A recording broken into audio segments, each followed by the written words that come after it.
Hey everyone, Big John here, and it is December 7th, which means it is day 7 of our Advent storybook calendar for Vlogmas. So, let's open this puppy up and let's see. Alright, number 7. A little open up of the envelope.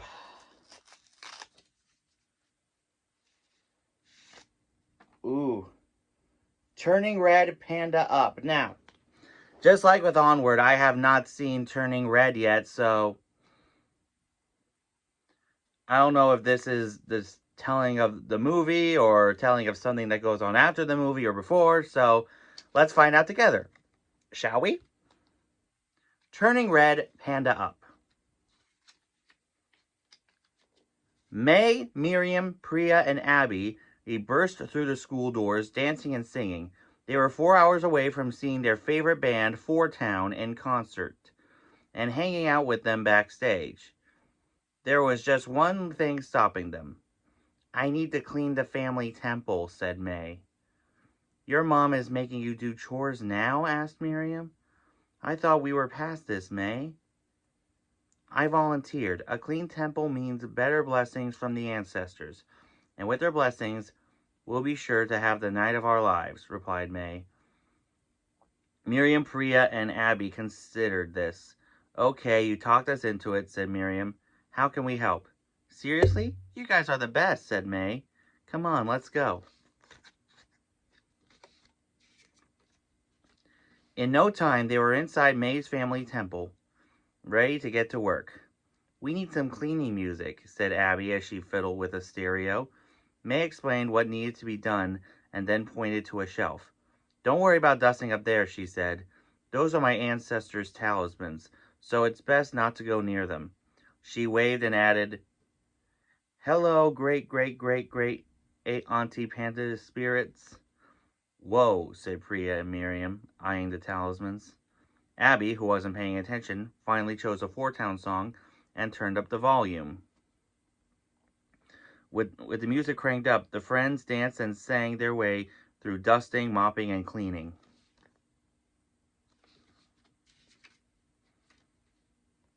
They almost finished when Abby noticed the shelf with the talismans. Ugh, filthy, she exclaimed, and she began to clean the shelf. A thick cloud of dust tickled her nose, and she started to sneeze. Miriam and Priya ran toward Abby, trying to stop a catastrophe, but choo! Abby's gigantic sneeze knocked the talismans off the shelf. Miriam and Priya tried to catch them, but they were too late. The talismans fell to the floor and shattered. The girls gasped and walked in shock as 3 red panda spirits spiraled up in the air. Oopsie. The 3 spirits floated toward the friends. The first found Miriam. Poof. The second found Priya. Poof. And the third found Abby. Poof. You just know this isn't going to end well. OMG, you guys look amazing, said May. She was so excited she poofed into a red panda herself. How did this happen? Asked Miriam in shock. I guess when my great auntie's gone, the panda spirits went into whoever was nearby, explained May. Which was you guys. We need a group hug, said Abby, wrapping her arms around her friends. After their furry embrace, May decided to give her bestie some pointers.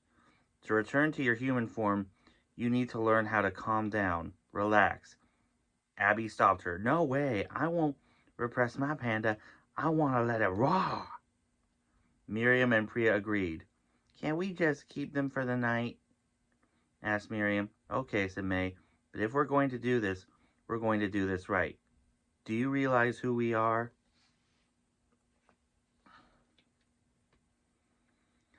Team Panda, Toronto's greatest defenders. We cleaned the temple. Now we clean up this town, exclaimed May. Fighting crime and earning more blessings. Let's panda up, girls, exclaimed Miriam. Panda up, they all shouted as they struck a superhero pose The friends headed into the city, ready to make their mark.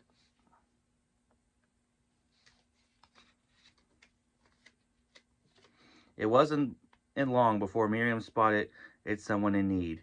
"My kitty!" cried a little girl as she pointed to the top of a wall. "I got you," said Miriam. Everyone watched as Miriam rescued the kitten and brought it back down safely. They continued on their way, and when they approached the Daisy Mart, they heard Devon, the clerk, yell, "Stop, thief!" "This one's all mine," said Abby, taking off in a flash. She pounced on the thief, pinning him to the ground. Devon looked at Abby with awe. "Wow, thanks, furry superhero," he said. They were halfway to the stadium when they spotted a group of 4 townies looking downtrodden at a bus stop. Their bus had a flat tire. "We're going to miss the concert," they said, sobbing. Priya stepped up and said, "No worries, I got you." She gestured to her back. "Hop on." May, Miriam, and Abby ran alongside Priya as they carried the 4 townies to the concert. Soon enough, the stadium was in view. "To the backstage," announced May. A security guard stopped them at the door, but May flashed their VIP passes and said, "We're very important pandas. Could you let us all in, pretty please?" The guard looked confused, but when the members of 4 Town waved, he let them pass.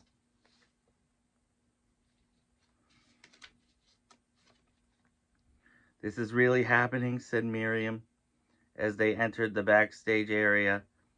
"We're not dreaming, right?" asked Priya. "Nope," said Abby, grinning.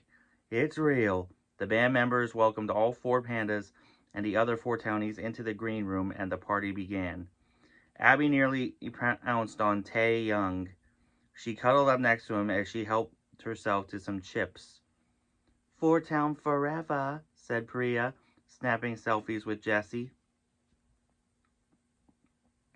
Robert put on some music, and Miriam and May danced and sang along.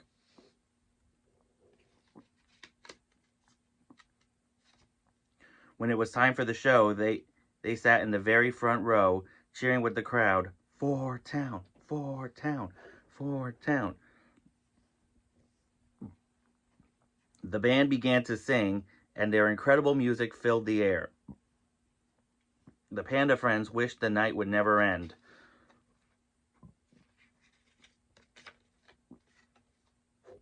After 4 Town performed their last song, Team Panda said goodbye and walked home, feeling like they were floating on air. "Best night ever," said Abby. They all agreed, but soon Miriam, Priya, and Abby began to wonder how long they would be red pandas for. "Do we want to wait for the Red Moon to release these panda spirits?" asked Priya. May thought a moment and said, "Let's ask Sun Yi." They went back to the temple and sat together in the courtyard. May asked Sun Yi to guide the panda spirits back to their ancestors. Poof! Suddenly, the red panda spirits left Miriam's, Priya's, and Abby's bodies. They hovered in midair for only a moment before soaring up toward the moon with a whoosh. The girls smiled, watching the spirits disappear into the night, hoping that one day they'd be able to panda up together again. That was a good one. So yeah, that one kind of tells what happens after the movie. Again, I haven't seen the movie yet, so it should be pretty interesting. So let me know in the comments what your thoughts on the story is. And as always, if you have any questions on how to do Disney for people with disabilities, let me know in the comments. I'll make sure it gets into a future video. If you haven't subscribed here yet to the Big John Network, what in the Walt Disney World are you waiting for? And ding the bell for notifications so you never miss a second of the fun. And until next time, may the mouse be with you.